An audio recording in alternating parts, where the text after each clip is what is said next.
দুর্গাপুরে মুখ্যমন্ত্রীর প্রশাসনিক বৈঠক ঘিরে বৃহস্পতিবার তীব্র প্রশাসনিক তৎপরতার ছবি ধরা পড়ল শিল্পনগরী জুড়ে।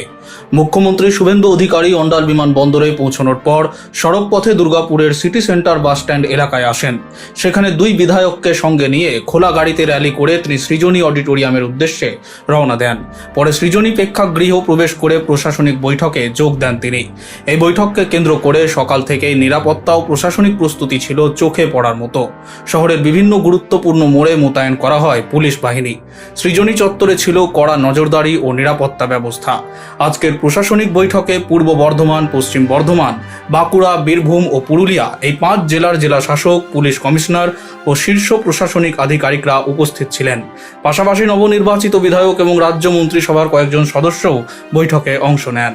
প্রশাসনিক সূত্রে জানা গিয়েছে, জেলার উন্নয়নমূলক প্রকল্প, আইন শৃঙ্খলা পরিস্থিতি, শিল্প ও পরিকাঠামো উন্নয়ন, গ্রামীণ পরিষেবা এবং সরকারি প্রকল্পের অগ্রগতি নিয়ে বিস্তারিত আলোচনা হওয়ার সম্ভাবনা রয়েছে। উল্লেখযোগ্যভাবে মুখ্যমন্ত্রীর পদে আসীন হওয়ার পর এই প্রথম দুর্গাপুর সফরে এলেন শুভেন্দু অধিকারী।